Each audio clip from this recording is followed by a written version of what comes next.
Bienvenue à toutes et à tous pour une nouvelle escapade de Faut pas rêver, bien loin de Paris.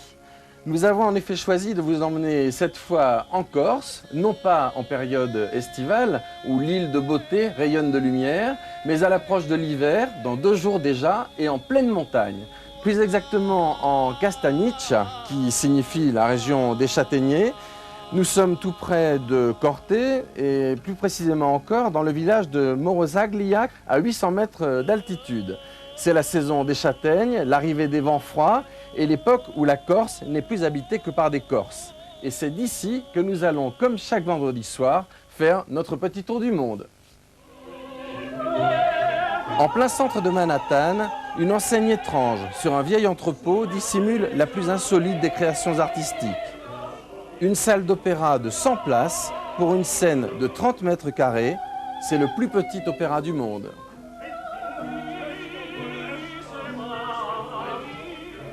La Haute-Corse et ses villages accrochés à la montagne voient encore passer une camionnette orange, celle du dernier vendeur de vêtements ambulants, comme un costumier qui habillerait ces derniers personnages. Dans les villages des Grisons, en Suisse, existe un drôle de jeu, unique et inconnu ailleurs. Il faut tâcher d'arrêter une bille de bois en plein vol en jetant des bardeaux vers le ciel. Et le but du jeu n'est pas de gagner, mais de s'amuser ensemble.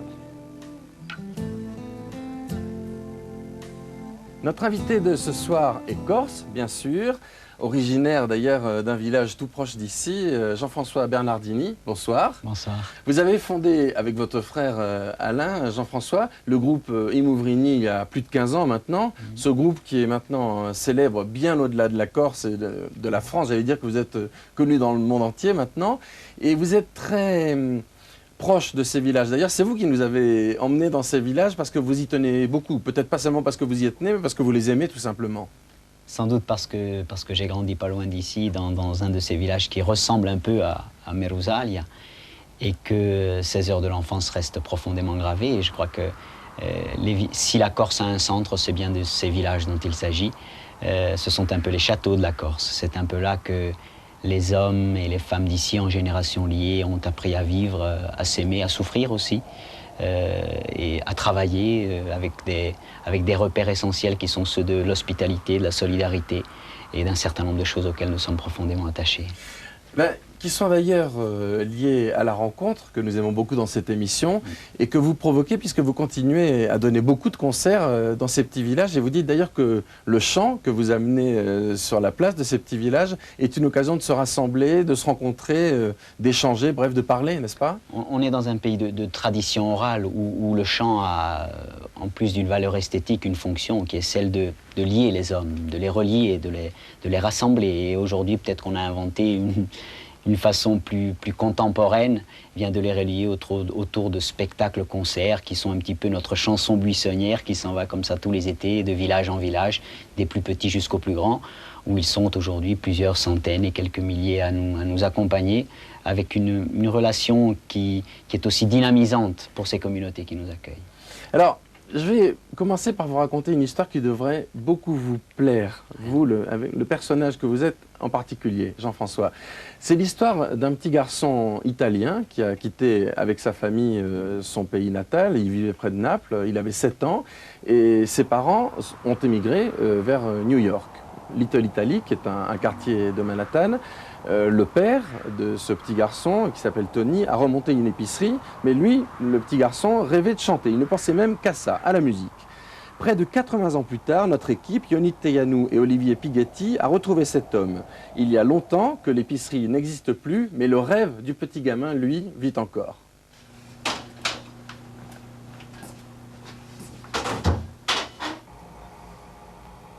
Tony Amato avait 7 ans quand il a quitté le village de Salerno, près de Naples.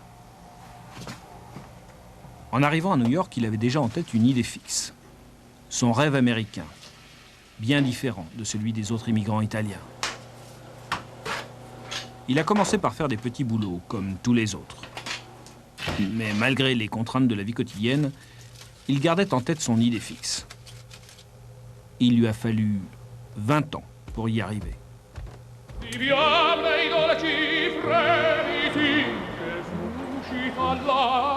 C'est à Little Italy, le quartier italien de Manhattan, que Tony a pu réaliser son rêve. Dans ce quartier où l'on parle à certains coins de rue autant l'italien que l'anglais, la plupart de ses amis ont ouvert une pizzeria. Tony Amato, lui, a choisi d'ouvrir un théâtre dédié aux amateurs de bel canto, l'opéra Amato, son opéra. Il y a 50 ans, il a acheté pour une bouchée de pain un ancien entrepôt contre l'avis de tous ses proches et d'abord de Sally, sa femme. Malgré son amour pour Tony et pour la musique, elle ne croyait pas à ce qui lui paraissait une lubie. Quand j'ai vu la première fois ce bâtiment et qu'il m'a dit qu'il voulait en faire un théâtre, j'ai vraiment cru qu'il avait perdu la tête. Je ne croyais pas que c'était possible. C'était un entrepôt sale plein de marchandises. Je lui ai dit, c'est dans ce bâtiment si étroit que tu veux monter ton opéra? Je ne pouvais pas l'imaginer, mais il l'a fait. Il avait déjà tout en tête et il a eu raison.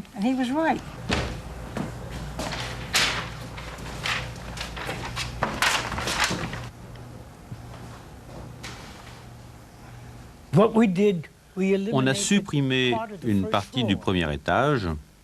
De ce côté-là, on en a fait le balcon et de l'autre côté, le vestiaire des chanteurs.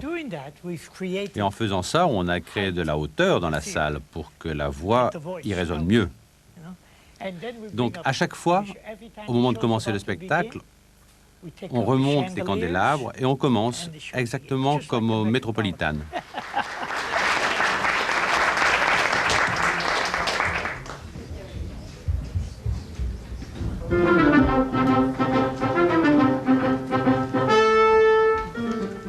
Pour l'accompagner dans son aventure, Tony a cherché des passionnés de musique.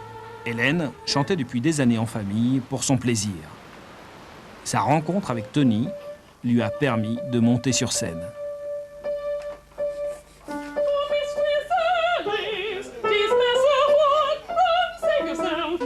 You want to come sing with mommy? You want to come sing with mommy? Come on, you come sing with mommy. Come on. You want to sing with mommy? C'est une expérience extraordinaire. On y participe tous pour l'amour de la musique et je parle aussi du public. Ce n'est pas une expérience guindée où on va pour se montrer. On est tous là pour faire de la musique, de l'art.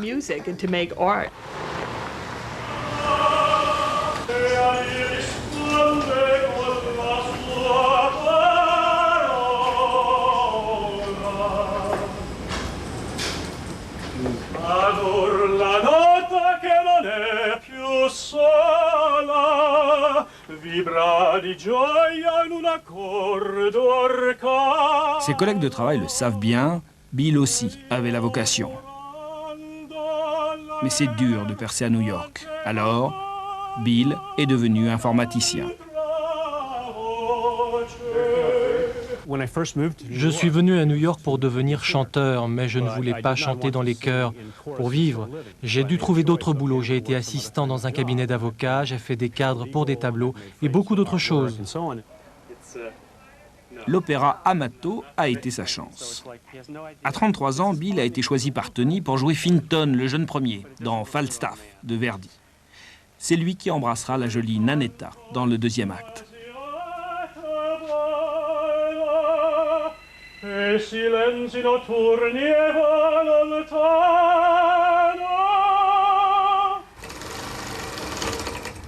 Les costumes sont le royaume de Sally.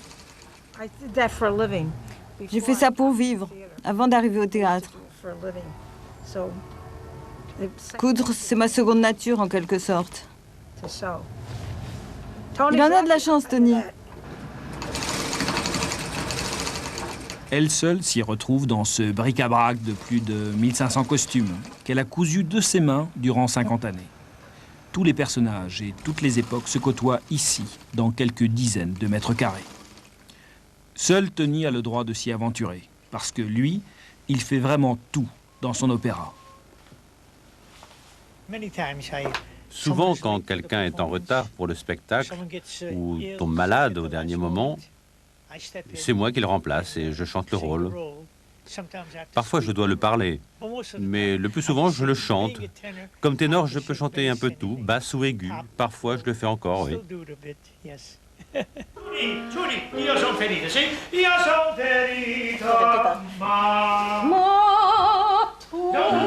Glenn, t'allonge pas avant qu'elle te pousse.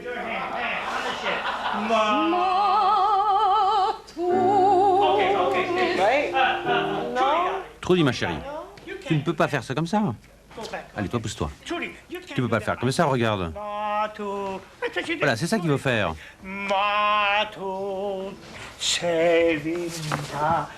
Tu vois, plus physique. La musique a été toute ma vie. Et aujourd'hui, je suis âgé. J'ai 77 ans. Et la musique est plus importante que jamais. C'est ma vie. Ça représente tout pour moi. 1, 2, 3.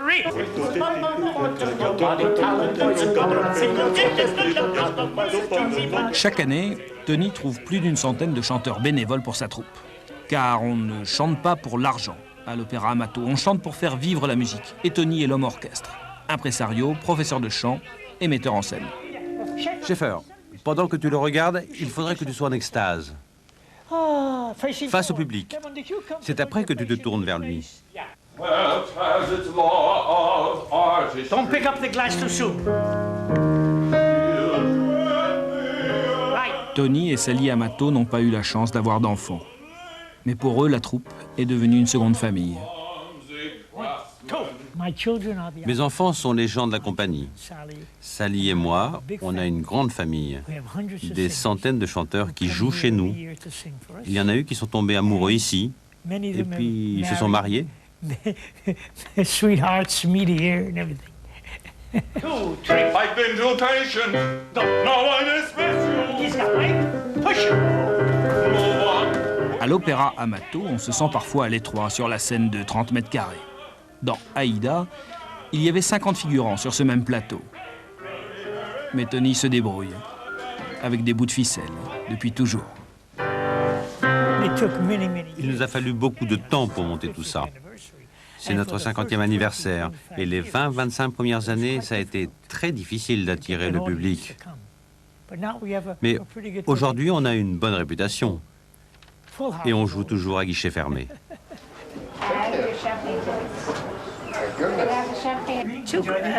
Ce soir, c'est le grand soir, l'ouverture de la nouvelle saison. Sally tient la caisse, comme elle tient aussi les cordons de la bourse, car Tony est trop distrait. Il a toujours été l'artiste, le maestro. Dans leur opéra, les Amato accueillent les spectateurs comme des amis de la maison. La salle est vite remplie, il n'y a que 107 places. Parfois, il faut réserver plusieurs semaines à l'avance dans le plus petit opéra du monde.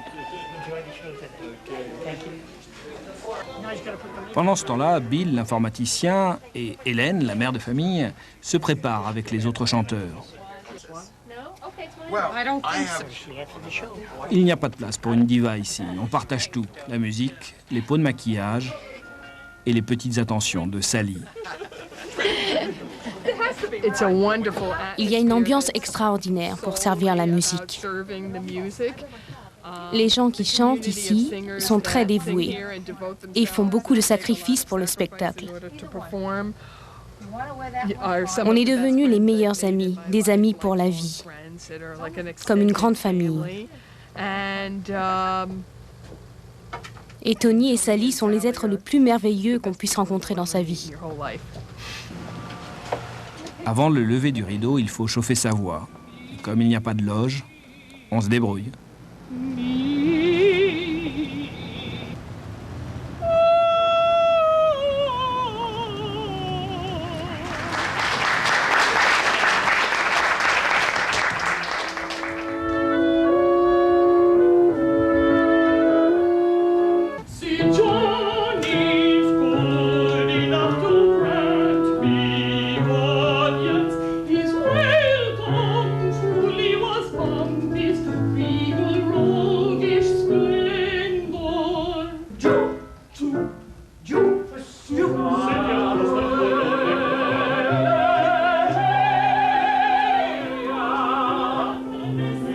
L'orchestre est réduit au minimum. Un piano, 4 instruments avant.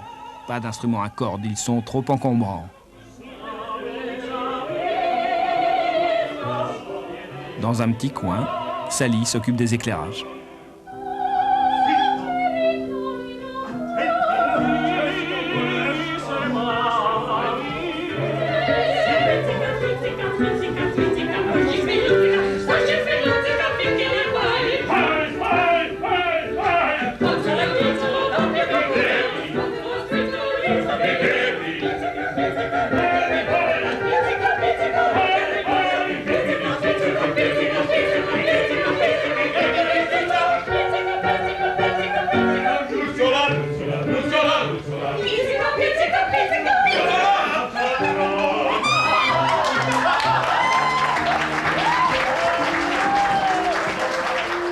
Deux fois par semaine, une centaine de personnes viennent partager le rêve de Tony Amato.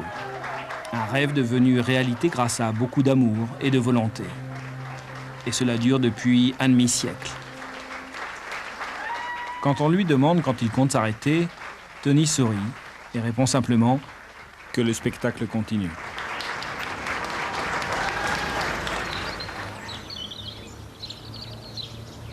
Retour en Corse, en compagnie de Jean-François Bernardini, le chanteur d'Imouvrini. Et vous imaginez bien, Jean-François, que nous avions très envie de voir votre réaction à cet homme qui a beaucoup de points communs avec vous. Oui, ça ressemble tellement, c'est très émouvant parce que c'est d'abord émouvant de voir les hommes aller jusqu'au bout de la construction du petit monde dont ils rêvent. Et de mettre la musique, de voir comment il a bâti tout ça, être à 77 ans comme un petit enfant qui construit un château de sable, je trouve ça particulièrement fort. Et il part de l'immigration qui est à mon sens aussi quelquefois une école fantastique de volonté, de courage, de persévérance. Et jusque là-bas aux États-Unis, il a porté sa passion, il a porté son Italie, il a porté son amour. Je trouve ça fabuleux, vraiment. Alors, ça n'est pas par hasard si nous sommes dans ce village de Morosalia. Ça se prononce comme ça, d'ailleurs, ouais. Même à la Corse, un peu différemment. Merusalia. Merusalia. Ouais. Ce village a de l'importance. Il a d'abord une importance historique pour vous, les Corses. D'abord parce que c'est le village natal de Pascal Paoli. Et voilà. Alors Pascal Paoli, c'est aussi une des grandes pages de l'histoire de la Corse. Il est né ici à Merusalia et il a été l'instigateur de cette fameuse constitution rédigée à partir de 1755. De 1755 à 1769, la Corse a été un jeune État indépendant, après avoir vécu plus d'une vingtaine de soumissions à travers sa longue histoire. Oui. Et Paoli a rédigé cette fameuse constitution qui était basée sur la souveraineté du peuple, sur la séparation du pouvoir politique et du pouvoir judiciaire, sur le vote accordé à tous les citoyens, dont les femmes, et les femmes de 25 ans. Oui. Et ça se passait fin 18e, il faut quand même le dire. C'est-à-dire 3 décennies avant la Révolution américaine, 3 décennies avant la Révolution française, une justice égale pour tous. Donc un certain nombre d'œuvres qui ont marqué bien sûr l'histoire de cette île, mais bien au-delà, parce qu'on était donc au siècle des Lumières et Jean-Jacques Rousseau, Voltaire n'ont cessé de tresser des louanges à l'œuvre de Pascal Paoli, qui a eu d'ailleurs des retombées jusqu'aux États-Unis, où aujourd'hui encore, cette ville américaine porte des noms, soit Paoli City, soit Corsicana, soit qui sont relatifs à un hommage que les États-Unis rendent à la Corse. Donc Paoli est au centre de l'histoire de cette petite île, mais peut-être bien au-delà, au centre de l'histoire des grandes idées de ce monde aussi. Alors on raconte, et c'est sans doute vrai, que Paoli aurait vécu dans cette maison dans laquelle nous sommes installés aujourd'hui. Il est sans doute venu même dans cette pièce. C'est une pièce qui s'appelle le Fugone, n'est-ce pas? Alors en fait là, on est dans une maison qui est un petit peu l'intérieur traditionnel corse, la façon dont les Corses aménageaient leur espace. C'est donc un espace tel que les Corses y vivaient il y a encore quelques décennies et tel qu'ils n'y vivent plus aujourd'hui. Et c'était le feu qui était l'énergie essentielle, c'est-à-dire celui avec lequel on chauffait la pièce, on cuisait les aliments, on éclairait la pièce, on chauffait les châtaignes qui étaient au-dessus et qui avaient besoin de sécher pour préparer la farine. Oui, à l'étage au-dessus. Oui. Et Fugone, ça veut dire fumoir. Fugone, c'est le grand feu. Ouais. Fogo, c'est le feu. Fugone est le grand feu, le grand âtre. Quoi. Juste un détail, c'est des détails complètement invivables quand justement le grand feu était allumé. Moi, j'ai eu l'occasion dans un petit village abandonné qui s'appelait Fiuminal et qui n'est pas très loin du mien, de rendre visite à une grand-mère qui y vivait il y a encore quelques années. Elle est malheureusement décédée. Et à chaque fois qu'on montait lui rendre visite, je rentrais dans cette pièce qui pour moi était irrespirable. Et je la voyais déambuler pour elle, il n'y avait aucun problème, elle n'avait pas les yeux rouges. Donc avec le temps, on s'habitue à tout. Alors Jean-François, nous n'allons pas avoir à aller très loin, justement pour faire la rencontre d'un garçon qui travaille ici. Je devrais dire plutôt qu'il passe par ici. Ce garçon vient une fois par saison, quelquefois deux, pour traverser ces villages. Il vient en général avant l'été, parce que pendant l'été il fait trop chaud, et à l'automne. Frédéric Andréi et Pascal Cornu l'ont accompagné dans sa tournée à bord de sa camionnette orange, que tout le monde connaît ici, aussi à cause de son klaxon, vous allez comprendre. Yves Vacarette, la technique Pierre-Pangage chez Sonic Pro. Nous sommes ensemble jusqu'à... Sur la carte, il y a un D comme départemental. Le kilométrage indiqué n'est pas très important et quelques points, quelques noms indiquent les villages qu'elle traverse. Mais ce que la carte ne dit pas, c'est que l'on n'y entend que très rarement le bruit d'un moteur. Aujourd'hui, on c'est 33-35 degrés. Hein. On va te taper. Ouais. Je fais presque toute la Haute-Corse. Canton de la Balagne là-haut. La Casinca, le Fiumburgo. Du côté d'Alejani, Orizza par là. Cap Corse. Une fois par saison, le klaxon de la célèbre camionnette orange déchire le silence des villages déserts, où quelques fantômes épient son passage derrière des volets fermés.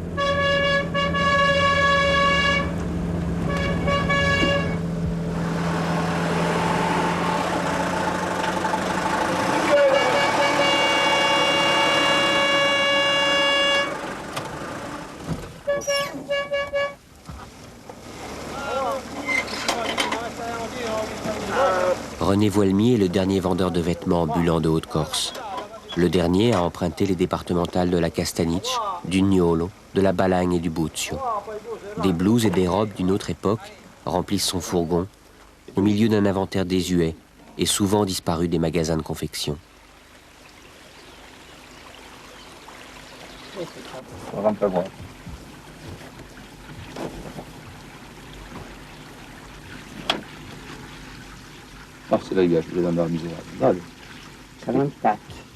Chaque arrêt est un pari, et chaque apparition d'une cliente, presque un miracle. Sorti de nulle part, comme un coup de théâtre, le personnage entre dans le décor du magasin et sa conversation réveille doucement la place vide. Bonjour. Bonjour. Ça va? Et vous? Ça va. Tout le monde va bien? Ça va, et vous? Ça va. La santé est bonne? Oui, ma foi, il ne faut pas trop se plaindre. Hein.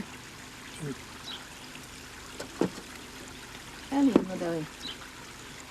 Eh, il est joli, hein? C'est du coton. Ouais, 100% coton. Cinta ce l'abbiamo con i soldi. No. 44. 44, oui, 46, c'est trop grand. Deux clientes, pas une de plus, pas une de moins. Comme en janvier dernier et comme l'année dernière. Une blouse, une paire de mules, des nouvelles de la ville et au revoir. La messe est dite. Le silence retombe et le fourgon s'éloigne jusqu'à l'hiver prochain.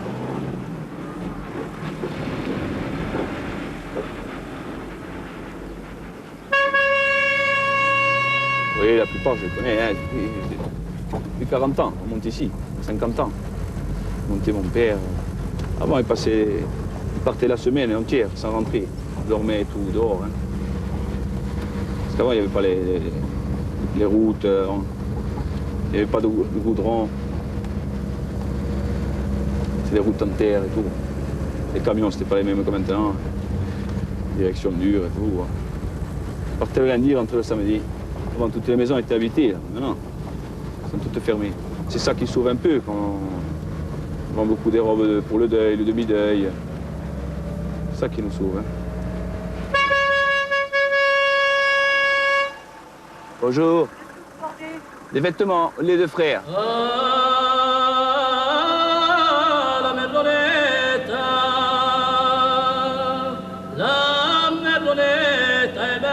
Sur la carte, la départementale redescend un peu dans la vallée. Il y a une tache bleue de dessinée. C'est peut-être un lac ou peut-être un étang.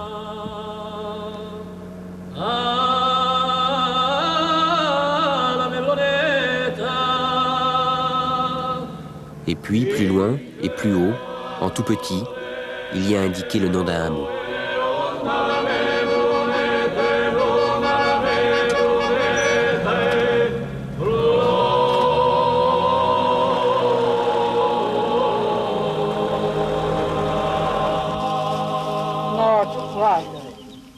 Il y a les arrêts de hasard et il y a les livraisons forcées, les commandes de la dernière tournée, la casquette qui n'existait plus et qu'il a fallu faire venir exprès pour un vieil ami ou plus pour un ami de la famille quand ce n'est pas un cousin. Je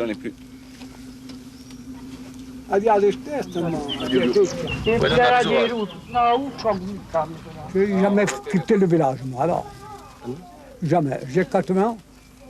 Je suis né de 80, je n'ai jamais quitté le village. Jamais. Pas même en guerre. Je le connais depuis longue date. Je connais sa mère, son père, et son grand-père, sa grand-mère, son père. Je le connais bien. Je le connais. Bon alors, je dis bene, je dis merci. Au revoir. Bye bye.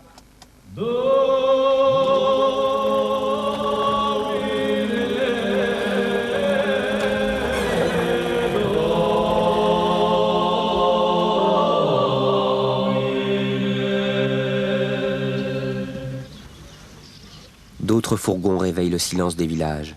Celui de Pépone, le boucher, et d'Antoine, le boulanger. Des fourgons qui font sortir les hommes et qui les réunissent comme avant sur la place.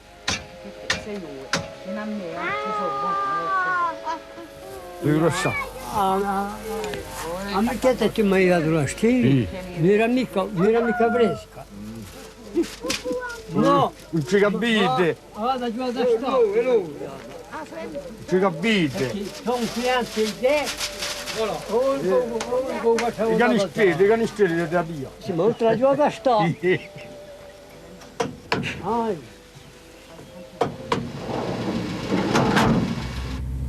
Il samedi, je lui ai vendu une panette. Alors il disait qu'elle était un peu dure. Qu'elle n'était pas fraîche. Alors il a dit samedi, je vais voir. Si elle est encore dure, j'en veux plus. Qu'est-ce que tu en fais du facteur tous les jours? Oh, tiens, pas le béguin de la fille, là. C'est la factrice, plutôt. Oui. C'est pas le courrier.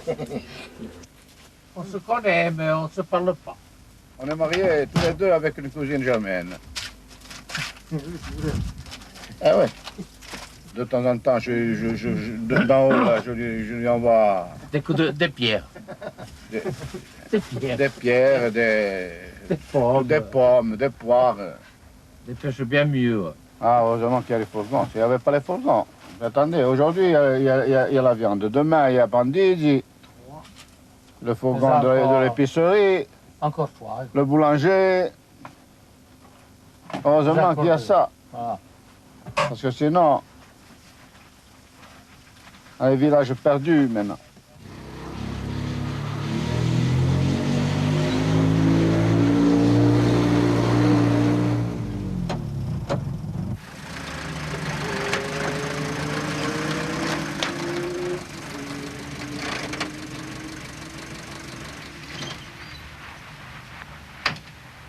Ce n'est pas indiqué sur la carte, mais il y a ici ou là l'ombre d'un châtaignier et de temps en temps celle d'une fontaine. C'est l'heure où les diesels s'éteignent, le bruit du silence remplit à nouveau le maquis et les protagonistes se fondent pour un moment dans leur décor.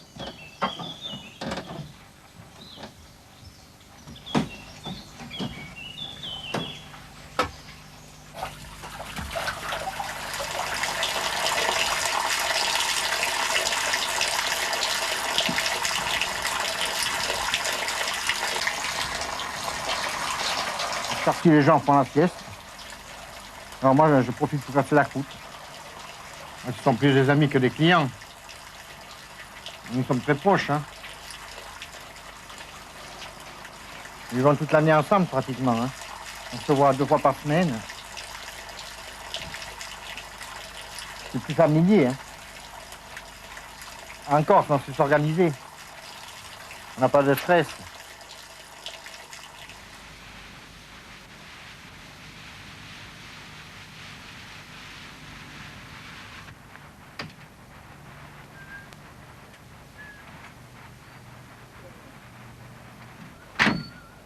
Ah, il y a beaucoup de personnes qui regardent les feux de l'amour. Ça fait que tant que le feuilleton n'est pas terminé, surtout l'hiver, parce que l'été, non, mais l'hiver, ils sont pris par ce feuilleton, ils ne sortent pas acheter ou... Ils attendent que le feuilleton soit terminé.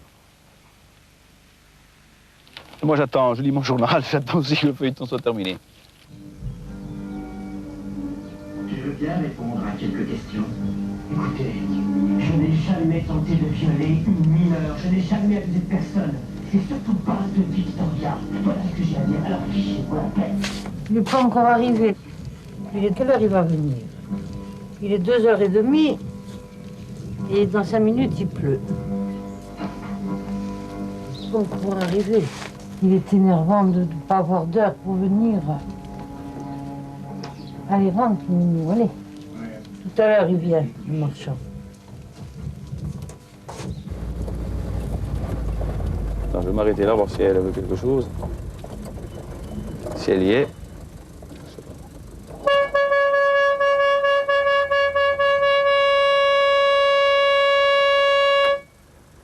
Ouais, on commence à taper. Il fait chaud, hein.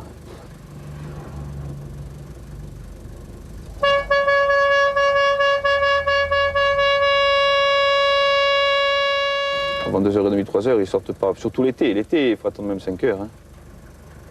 Bonjour, le père de pantoufles. Ah ben j'attends, oui, mais j'attends 5 minutes. Hein. Et marrant, ici, il y avait 3-4 camions tous les jours hein, qui tournaient. Dans le canton, il y avait du monde. Tous les villages étaient habités. Maintenant, les jeunes, ils s'en vont. Les vieux, ils disparaissent. Hein, c'est fini. Ah, il y a des endroits qu'on n'y va plus. Hein. Non, mais c'est un métier qui va... Encore 1 ou 2 ans, c'est fini. Hein. Je ne pense pas qu'on puisse... moins de repeupler les villages. René est le costumier d'un pays qui se vide de ses personnages. Des personnages souvent habillés de noir. Des clients cachés dans des maisons dont les volets finissent par ne plus s'ouvrir.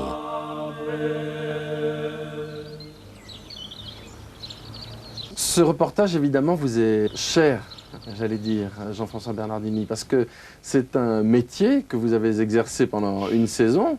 Vous avez été J'étais adolescent, mon beau-frère est boucher. Je me suis retrouvé dans un de ces camions, là, en train d'être à la place de devant, là, en train de faire les comptes, etc. Et j'ai appris beaucoup de choses.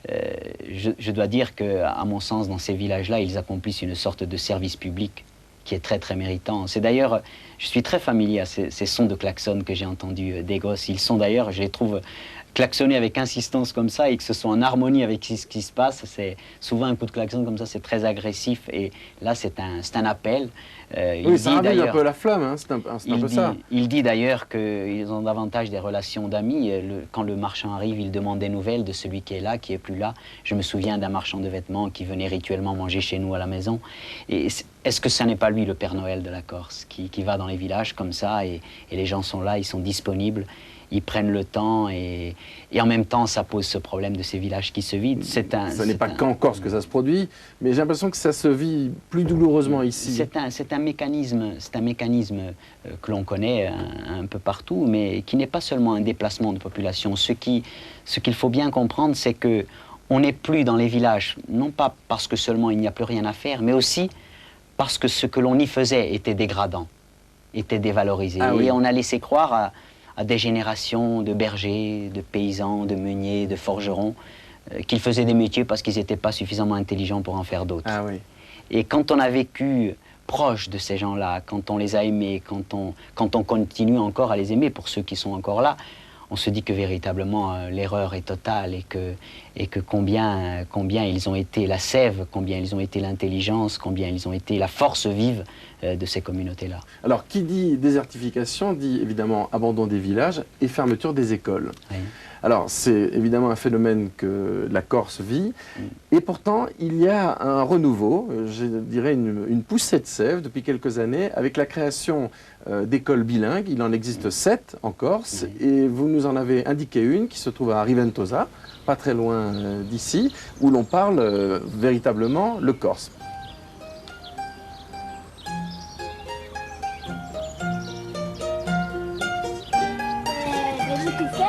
À Riventosa, Tous les chemins mènent aux Corses, et ce n'est pas du folklore. Des engrenages. Depuis 2 ans, les 30 élèves de Marie-Hélène et Pascal, leur maîtresse, sont devenus des adeptes du parler corse. Non. Alors, à qui peut dire tout quand Il regarde sur un livre où il y a de la neige. Ma elle non conosce mica la neve. Allora come da sapere che le neve? Chez les petits, on commence par le comprendre avant de l'écrire, même si on lit le français et on l'apprend comme partout ailleurs. Francesca? Vabbè. Sur le livre de géographie d'Amédée, il y a une image qui l'étonne beaucoup. Une rue de Paris. C'est une rue de Paris recouverte. Chez les plus grands, le calcul, les sciences, l'histoire géo se déclinent en Corse. Una dritta. Per agua giù va una dritta. Si deve consente con Sarà? Il faut qu'il prolonge. Yeah, a voi va più lunga per yeah. Attente. Veramente perpendicolare a sta dritta qui? No. Mostra già penuncia, yeah? Per i vighelia, c'est tout beau. Ecco. Sarà così? À la récré, on se laisse aller à parler français. Les jeux n'ont pas encore été traduits. Quand nous avons voulu passer à l'enseignement dans la langue, en particulier en mathématiques, en sciences, en histoire, en géographie, dans toutes les autres disciplines, il a fallu que nous produisions nos propres documents et donc nous adaptions les programmes à la langue corse. La Juventus poi suonato a Pasquale Bauli, allora non pas très bien. Allora Pasquale Bauli è nato in Merosalia in 1725 e è morto in Inghilterra. À Riventosa, le corse s'apprend plus facilement en culotte courte.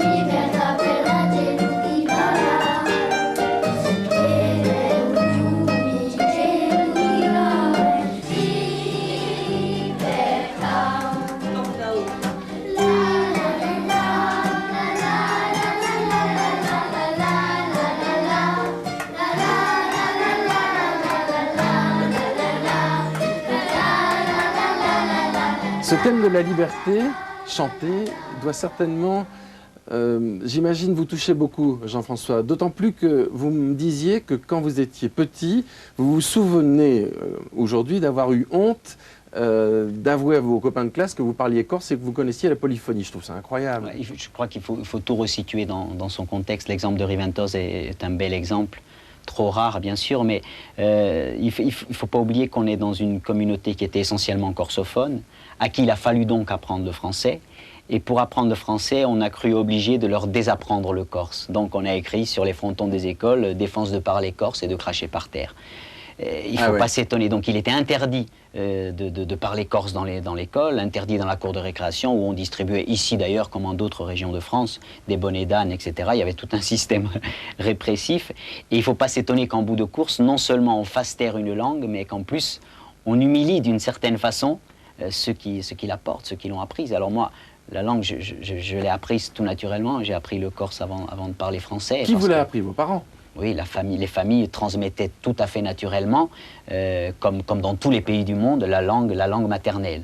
Vous vous doutez bien qu'avec une logique du type de celle dont on parlait, les familles ont bien vite fait de rebrousser chemin, la langue de la promotion, de l'éducation, devenant une autre langue, la langue de l'officialité devenant la langue française, eh bien on bannissait la langue corse. Et ce que montre bien cette école, c'est que je veux dire qu'il y a une harmonie possible. Les langues ne s'opposent pas les unes aux autres. Et je crois que la plus importante mesure de santé collective que l'on pourrait prendre, c'est justement de restaurer cette pratique et l'apprentissage de cette langue. Alors, nous allons changer de montagne. Celle-ci est la montagne dans la mer. Nous allons partir dans une autre montagne qui, elle, est une montagne où l'on retrouve simplement un fait commun avec celui que vous vivez, c'est l'isolement. Peut-être est-il encore plus accentué par le fait que nous allons partir en Suisse allemande, dans la chaîne des Grisons, et le tempérament des gens fait peut-être qu'ils sont moins enclins à se parler. C'est peut-être aussi ce qui explique ce à quoi Patricia Micallef et Jean-Christophe Chenot ont assisté. Ils étaient là-bas à un moment très particulier qu'on appelle la période du frelon. un événement dans la région car c'est une des rares occasions de se réunir, de bavarder et de jouer, tout simplement. Regardez.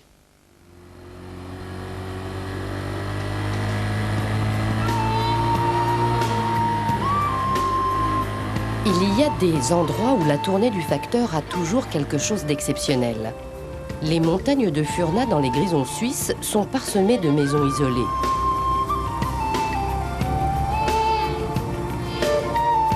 Ici, on accueille toujours Hans-Peter, le facteur, avec plaisir. Il sera peut-être la seule personne avec laquelle on aura l'occasion d'échanger quelques mots dans la journée. Il est le lien entre les gens, souvent celui qui annonce les nouvelles, bonnes ou mauvaises.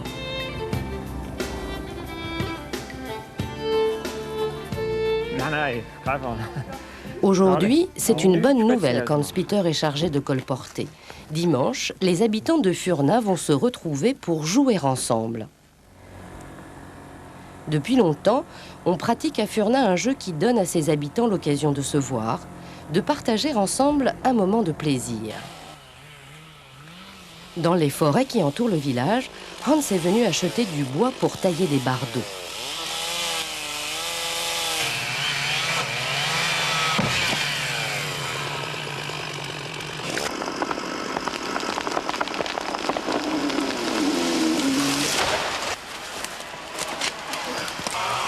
Comme la plupart des gens ici, Hans est éleveur. Ces bardeaux lui sont nécessaires afin de réparer le toit d'une étable.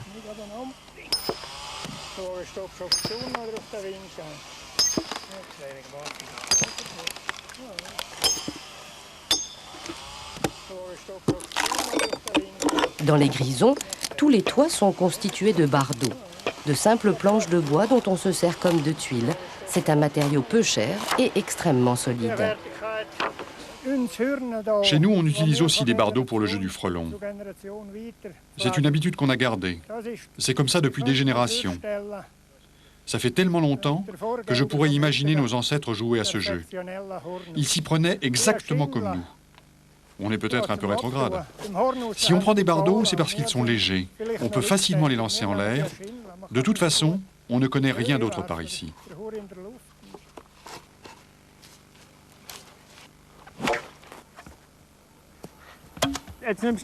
Cette année, le facteur et ses fils sont chargés de mettre le terrain en place. La partie se déroule toujours au même endroit, un terrain pentu au bout duquel les murs d'une grosse ferme arrêteront le palais. Lancé à plus de 200 km/h, le petit anneau de bois bourdonne comme un frelon.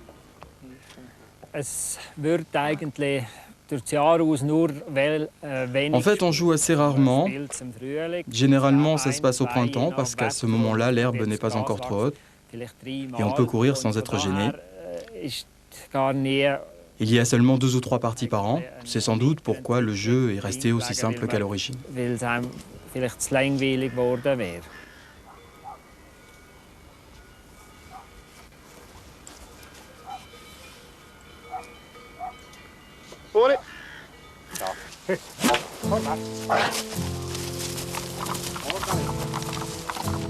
La partie doit avoir lieu dans l'après-midi, mais Andrés ne pense pas du tout à s'entraîner, comme aucun des autres joueurs d'ailleurs.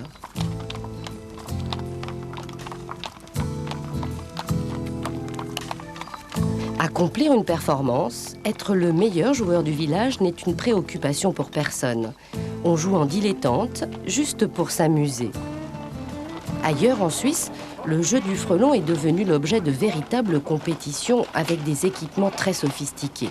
Rien de tout ça ici. On est tous très isolés à Furna, alors on évolue sans doute moins vite qu'ailleurs. On vit de façon très retirée, alors les gens sont moins exigeants sur le confort, la performance. En bas, ils disent qu'on vit derrière la Lune, à l'autre bout du monde. Ils nous prennent un peu pour des attardés, mais ils nous acceptent quand même.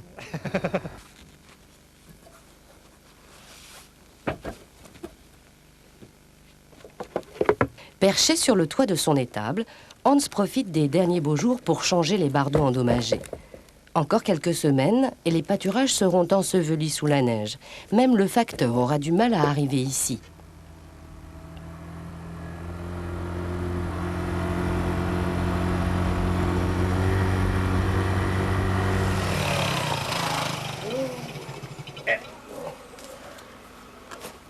Hallo Hans. Guten Tag. Noch eine Zeitung und dit. Aha. Und die Post schon. Ja. Viens voir par ici. Je t'ai gardé quelques bardeaux. Tu sais, ceux-là sont bien. Ils sont légers et solides à la fois. Quand tu les lanceras comme cela, ils ne se casseront pas. Ce qu'Andrés apprécie tout particulièrement dans le jeu du frelon, c'est qu'on puisse y jouer toute génération confondue.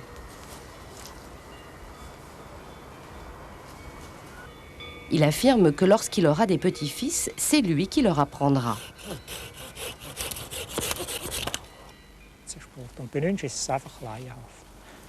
Le jeu du frelon est un jeu très simple. Tout le monde y joue, même les enfants. Tout ce dont on a besoin, on peut le trouver très facilement dans la forêt. Une tige de noisetier et on a une bonne batte, qui ne coûte rien en plus. C'est ça qui est impressionnant, cette simplicité sans aucun perfectionnement.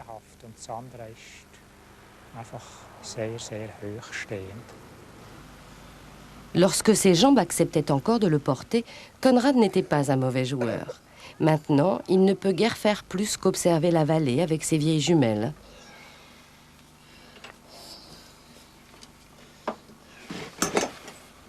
Quand une partie va avoir lieu à Furna et qu'on a besoin de Houri, ces petits palets que l'on frappe avec une branche de noisetier, c'est lui que l'on vient voir.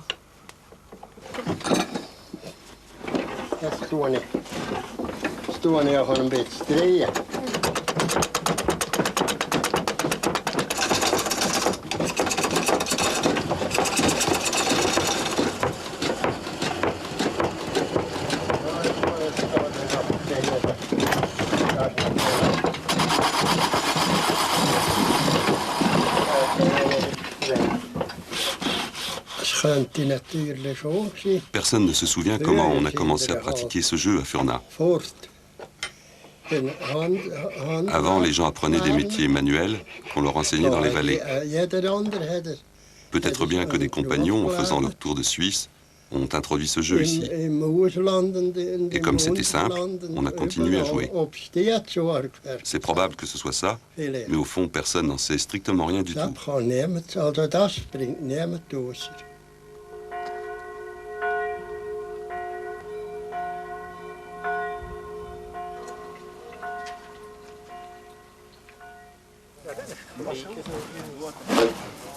Dimanche, en début d'après-midi, une bonne partie des 200 habitants du village sont déjà là.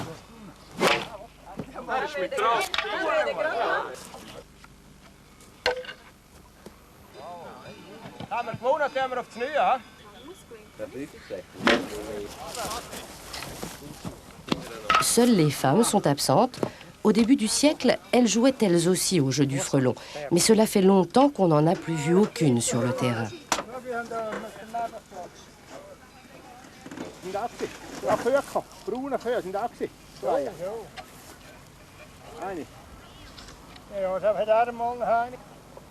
Pas de supporters, pas de cris, pas de banderoles colorées. C'est à peine si les joueurs connaissent le score.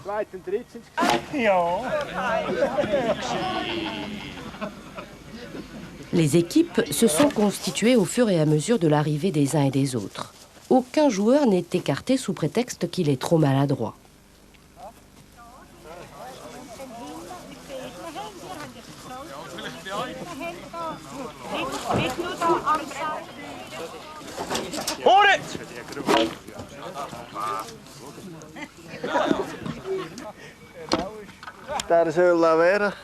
Pour marquer des points, il suffit d'arrêter la course du palet en plein vol en lançant le bardeau.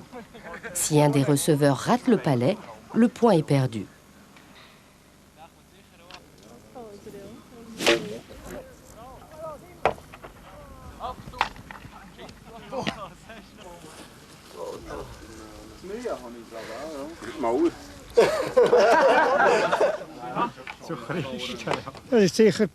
On passe vraiment un bon moment ensemble.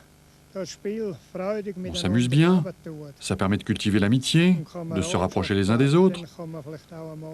Alors tout au long de l'année, quand des questions difficiles, des problèmes surgissent dans la vie du village, on peut ainsi se parler plus facilement.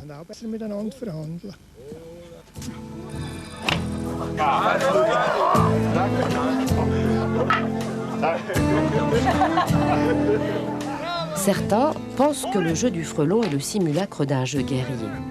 Pour eux, le terrain représente la patrie où des défenseurs armés luttent contre l'invasion du danger. À Furna, le jeu du frelon sert plutôt à faire la paix.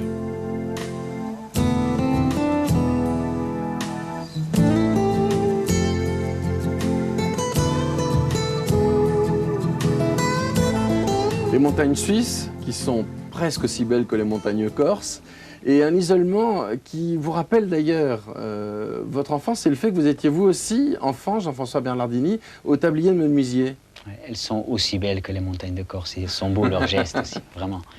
Oui, parce que mon père était menuisier, mon grand-père l'était, et c'est vrai que dès le plus jeune âge, l'établi du menuisier était d'ailleurs dans la maison, au rez-de-chaussée de la maison, et c'est là où on avait les outils, où on donnait un coup de main, où l'on participait et où l'on apprenait aussi un certain nombre de choses. Vous comprenez l'esprit de ce jeu qui est totalement gratuit, c'est simplement l'occasion de se rencontrer finalement, de bavarder. Ce qui est touchant, c'est le jeu sans enjeu, sans autre enjeu que celui d'être ensemble, de se retrouver, d'inventer le moment, et qui plus est quand il se fait en générations liées. On est dans une société où on estime que les anciens n'ont plus rien à dire aux jeunes et les jeunes n'ont rien à apprendre des anciens. Et là, on trouve qu'il y a une harmonie vivante, non pas une harmonie virtuelle, mais bien réelle, quoi. Mais de ce point de vue, vous agissez d'ailleurs, Jean-François, pas seulement parce que vous défendez cette Corse que vous aimez tant. Vous avez créé une association dont le slogan est « Honte à toi qui brûle la terre », mais vous êtes quelqu'un d'impliqué par nature. Oui, quand je défends la Corse, c'est un petit bout du patrimoine des humains que je défends, c'est-à-dire quelque chose qui relève aussi de vous, de nos compétences à tous. C'est une terre qui est aussi une terre d'humains. Alors c'est vrai que ce qui nous a toujours mû, c'est l'injustice, et je crois que la force de chanter et la force d'inventer, c'est un peu comme un système immunitaire qui à un moment donné se déclenche. Elle a été mue par l'injustice, par rapport à ceux qui dans cette île pourrait être plus digne qu'il ne l'est, plus juste qu'il ne l'est, plus équitable qu'il ne l'est, par rapport à ce qui pourrait être changé et qui ne l'est pas. Et c'est vrai que ça a toujours bousculé nos consciences et ça nous a donné envie d'agir concrètement avec un moyen qui est celui peut-être d'un peu de talent, de la beauté du chant, de la beauté de la langue et surtout l'envie d'être en relation permanente avec les hommes, les femmes, ceux d'ici, ceux d'ailleurs, et à travers des causes comme celle que vous citez, qui est le problème gravissime de celui des incendies en Corse, qui ravage rituellement cette île et sur lequel nous espérons bien sûr avoir gain de cause avec les hommes, les femmes qui partagent aujourd'hui et qui ont les mêmes convictions. Alors s'il y a bien une période où la fraternité est à l'ordre du jour, allais-je dire, c'est Noël, nous en sommes tout proches. C'est important, en Corse, il y a des traditions ici qui se perpétuent. Il y a les bûchers. Vu de l'extérieur, c'est pas forcément une tradition très exotique, c'est d'abord une fête pieuse de solennité, de recueillement. Il ne faut pas oublier qu'on est en Méditerranée, là où l'enfant est roi. Et donc c'est une fête des enfants. Et c'est vrai que Noël, c'est le retour au village pour beaucoup de gens, y compris pour ceux qui vivent en ville. C'est le bûcher de Noël, c'est allumé sur la grande place publique pendant quelques jours avant. Tout le monde contribue à amener des grands bouts de bois sur la place publique.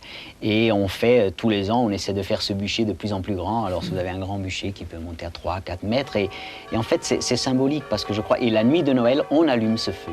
Et ça n'est à mon sens qu'une façon d'exalter cette envie d'avoir un feu pour tout le monde et pour le même monde. Un feu pour être ensemble, et les gens, avant la messe, après la messe, se recueillent autour de ce feu et se chauffent à ce feu. C'est un moment extraordinaire. Je voudrais vous proposer de regarder le programme de l'émission dans 15 jours, puisque ce n'est qu'en début d'année prochaine, le 2 janvier prochain, que nous nous retrouverons. Avec, vous le verrez, un voyage dans la Drôme et dans ces montagnes superbes où fleurit la lavande sauvage. On ne l'accueille, il faut le savoir, pratiquement plus que là-bas, avec de vieilles faucilles, à plusieurs, et vous allez le voir, curieusement vêtus de draps noués qui vont avoir leur importance. En effet, on peut ramasser, grâce à ces draps, jusqu'à 100 kg par jour et par personne de touffes de lavande grâce à ces poches improvisées. Puis il faudra redescendre et distiller longuement les fleurs avant de recueillir l'eau de lavande précieuse et si rare. Plus loin, vers l'est, la Roumanie, au moment des fêtes de Pâques, où se transmet immuablement une tradition paysanne touchante. Il s'agit pour les enfants, comme pour les grands, d'aller chercher les plus beaux œufs. Ceux-ci seront ensuite décorés selon des motifs géométriques sophistiqués qui en font parfois de véritables petites œuvres d'art. Puis on les fera durcir dans chaque ferme en attendant la messe de minuit, où ils seront bénis lors de la cérémonie orthodoxe. En attendant le lendemain, où se déroulera une étrange joute à partir de ces mêmes œufs durs, bénis et colorés. Enfin, de l'autre côté du monde, ou presque, Cuba, La Havane, est un théâtre prestigieux qui offre un contraste saisissant avec la misère dans la rue. Et pourtant, grâce à cette vieille dame que vous voyez de dos marchant péniblement, il y avait et il y a encore ici l'un des plus fameux ballets du monde. La voici, elle est devenue aveugle. Du temps de sa splendeur, elle était la fierté, l'emblème de tout son pays, une danseuse étoile inoubliable. Et c'est elle qui dirige encore aujourd'hui le corps de ballet comme une étoile qui aurait transmis sa lumière.